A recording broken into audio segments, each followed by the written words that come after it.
Hello, everyone. Welcome into Southeastern 14. I am Blayne Gilmer, and this is a episode of Southeastern 14 where we are going to focus right here on three of the biggest questions for Arkansas in the offseason going into the 2024 football season. Guys, there is a lot of expectation with Bobby Petrino returning, a lot of hopes that have been buoyed by that hire. You have Eric Mateos, who's brought in at the offensive line to coach there. So Sam Pittman, too, in my opinion, really, really good hires in terms of on the coaching staff front and what he's doing there, that I think can create some excitement about this Arkansas offense. Quite honestly, guys, there was plenty of times last year where I think Arkansas's defense under Travis Williams did good enough to be able to put Arkansas in a position to win more games than what it did. Now,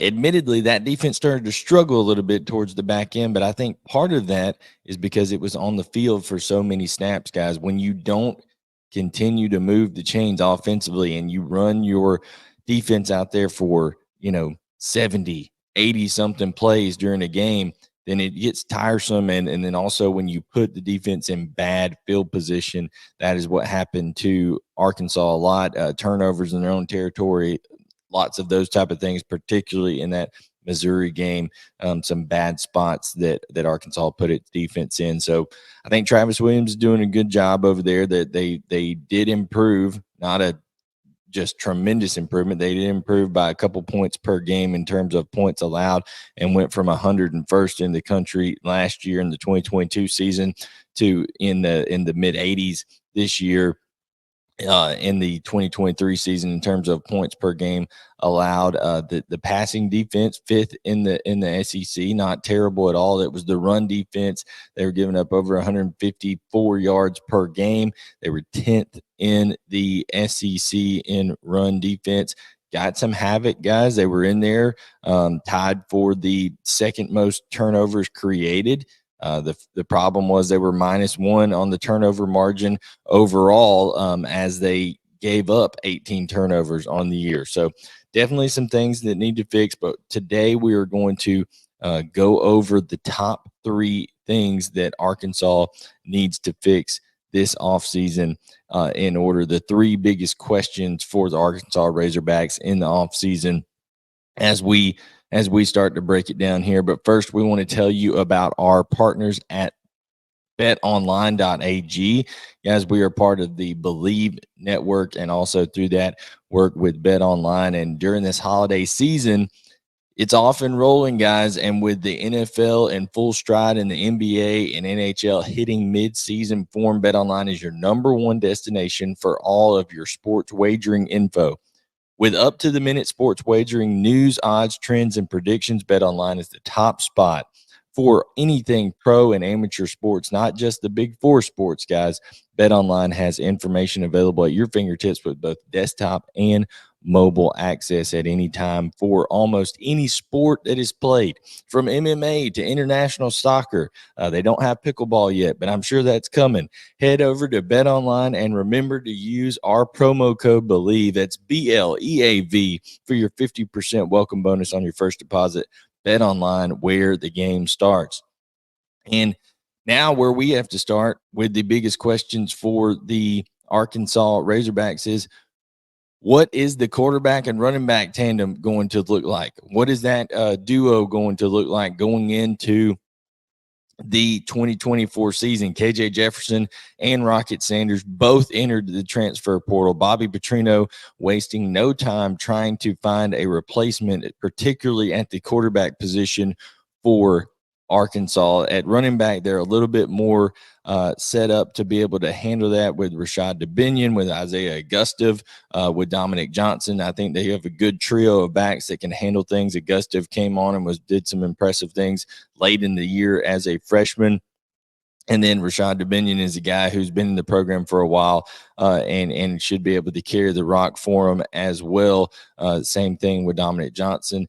They are looking at another running back out of Duke with Jaquez Moore. He's a guy who rushed for over 600 yards last year as an offer from Arkansas, over 1,000 yards in his career and 11 touchdowns in three seasons for Duke. So he started to come on for the Blue Devils a little bit last year. So we'll see what happens there. But quarterback position wise, guys, there's really two guys that are kind of in focus right now for Arkansas. Taylon Green is the Boise State quarterback that entered the transfer portal not too long ago, and he has already taken an official visit to Arkansas this past weekend. I got to spend time with Bobby Petrino, learn about his how he likes to call things in his offense, the footwork that's required in the offense. And when you're talking about a guy that has an arm that can get it down the field, that is Taylon Green. He's electrifying at times with his legs, guys. I mean, just able to make plays that look Vince Young-esque. He wore number 10 for Boise State. He looks like Vince Young, 6'6", 225 pounds. Just very, very elusive, a strong runner. And I just think when you're talking about a guy that can stretch the field, that's him. He's probably going to have to work a little bit on the intermediate passing game at times, but he has the athleticism that I think Bobby Petrino can utilize him in some different ways. The same thing can probably be said for Chandler Rogers out of North Texas.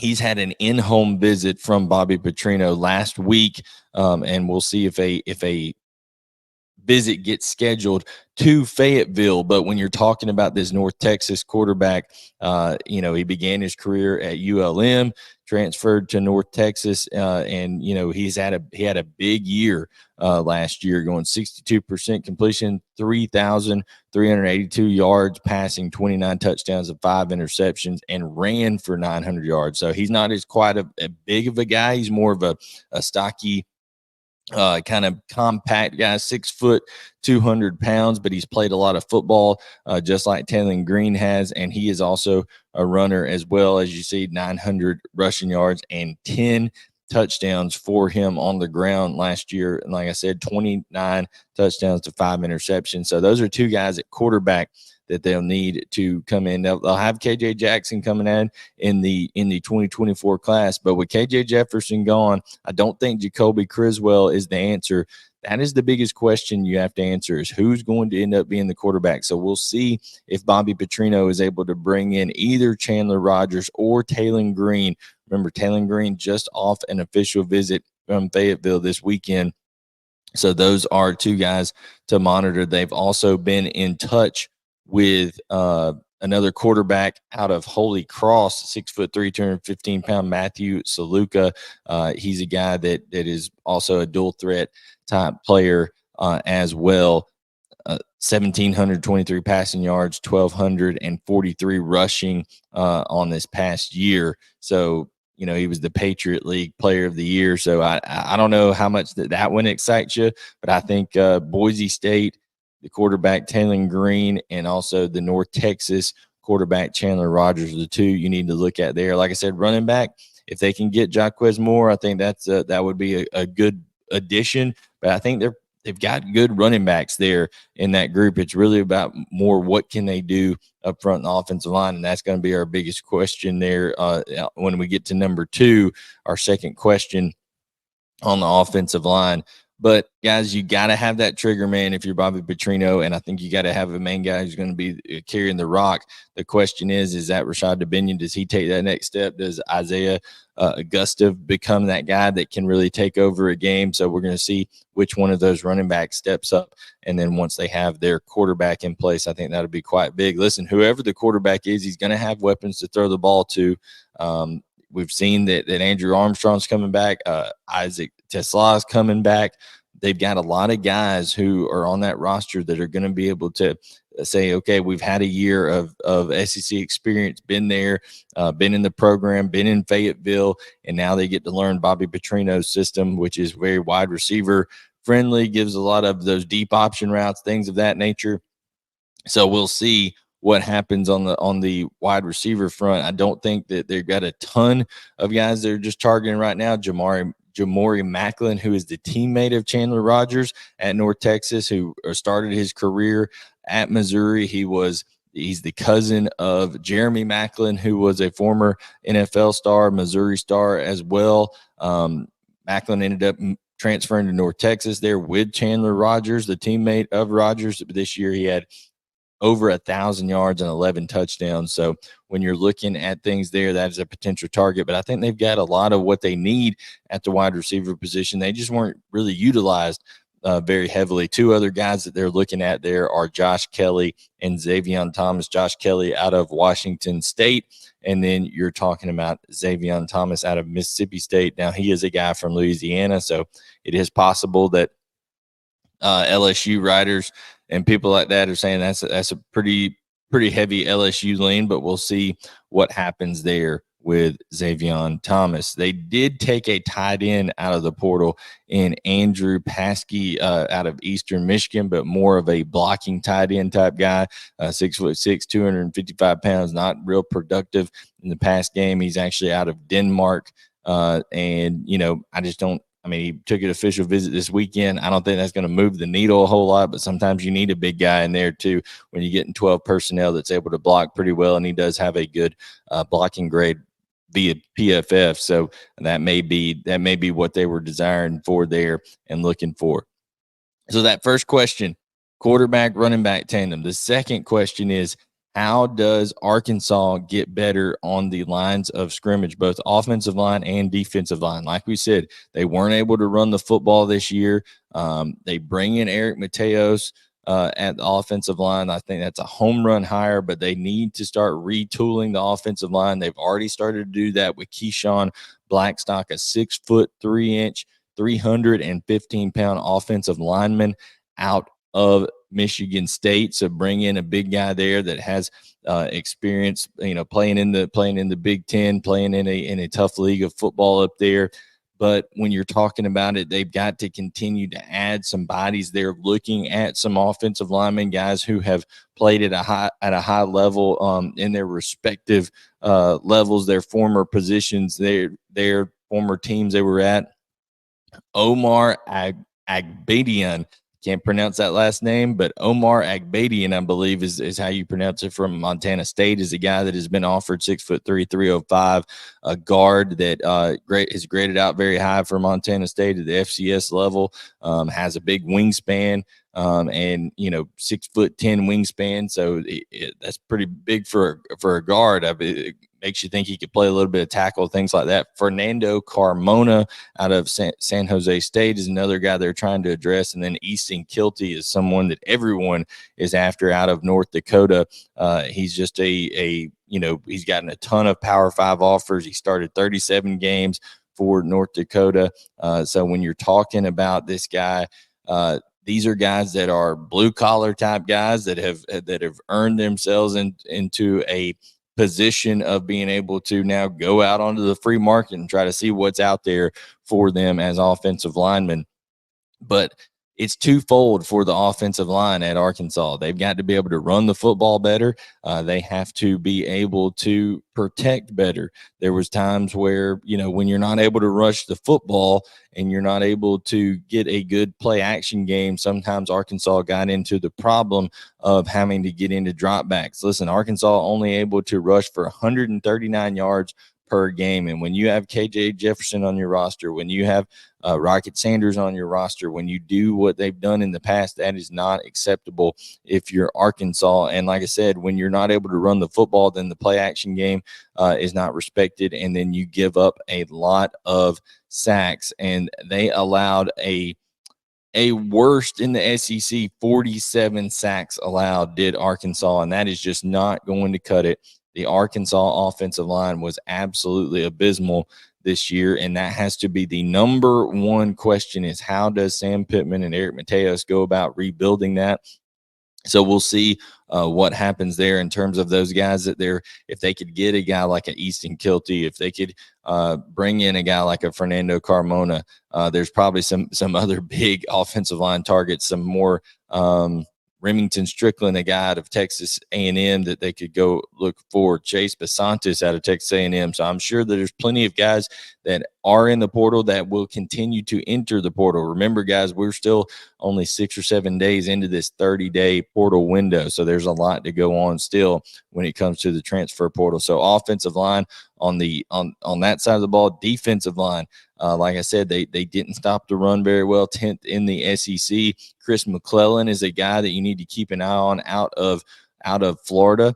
He's a guy that 6'3", 320 pounds. He can two gap. He's quick enough that he can penetrate. They're getting Landon Jackson back on the defensive line, so that's huge. He announced last week that he's coming back. So big deal there. But he was recruited by Arkansas out of high school, ends up going to Florida. So I think that somebody like that is a huge deal. Samuel Okunla is a guy who they recruited out of high school as well. He's leaving Pittsburgh and in the transfer portal now, 6'4", 245 pounds, more of an edge type guy. So they need to bring in some dynamic guys across that front seven that can help them stop the run. Like I said, the pass defense got markedly better from 2022 to 2023. They're going to need to bring in some guys to replace DBs on the back end.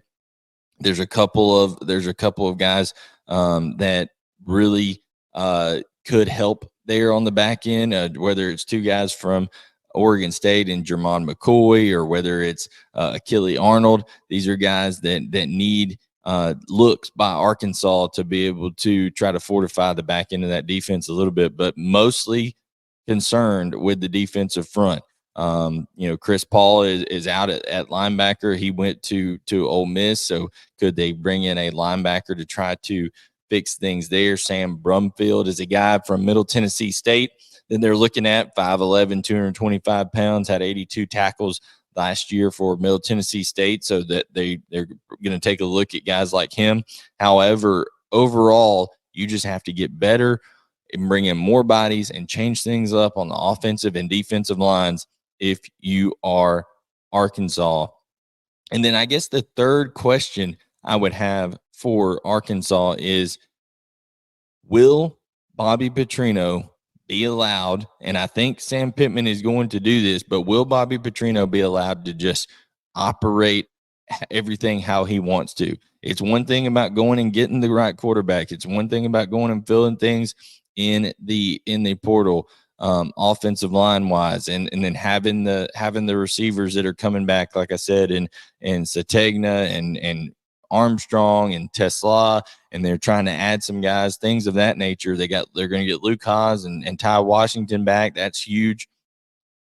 But will he be able to implement things exactly the way that he wants to do so?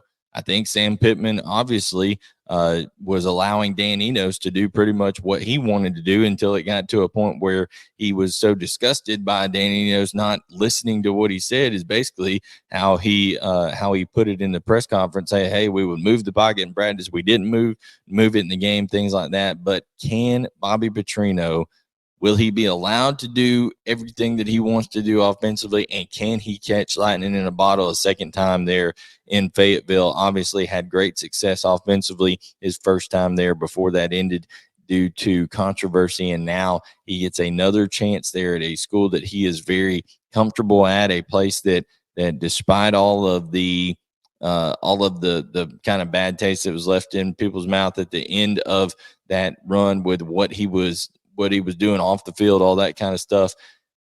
When it comes down to it, Arkansas fans love what Bobby Petrino brought to the football field. Now Sam Pittman, if he will, and I think he will, because he's not known as a play caller like Jimbo Fisher was. He's not known as a X's and O's genius. He's known as an offensive line guy. So will Bobby Petrino be allowed just to, okay, you go be the CEO of the offense? Sam Pittman can focus on helping out with offensive line, with fortifying this roster, with making sure that Travis Williams has everything he needs to be successful on the defensive side of the football. And I think, will this offensive staff changes come to fruition and make things better for Arkansas in the 2024 season. That's a big one. And then a little bonus question, guys, that I'll throw in there. Can they win some close games? It's been, tough this past year. That little run that they had versus BYU, 7-point loss. LSU, 3-point loss. Skip forward 2 weeks. Ole Miss, 7-point loss. Alabama, 3-point loss. Mississippi State, 4-point loss. So these close games, these one-possession games, Arkansas is going to be in a lot of them. Can they come out on top in them? They have to find ways to win late in games. That all comes back to these other things we're talking about. Being better on the offensive line so you don't leave your defense on the field the entire time. You can run the ball. You can shorten games. You can create first downs. You can stay ahead of the chains and not make your defense be in bad positions when they do have to be out on the field. That is one. And then also, guys, this is a deal where they don't have a just murderous schedule. I mean, they've got some guys like, Oklahoma State. That's a good game away that they're, you need to challenge yourself in the non-conference a little bit, especially when it's the era of a 12-team playoff. But you get no Georgia on this schedule, no Alabama on this schedule. You get a good rivalry game there with Texas that comes about. You got Tennessee at home.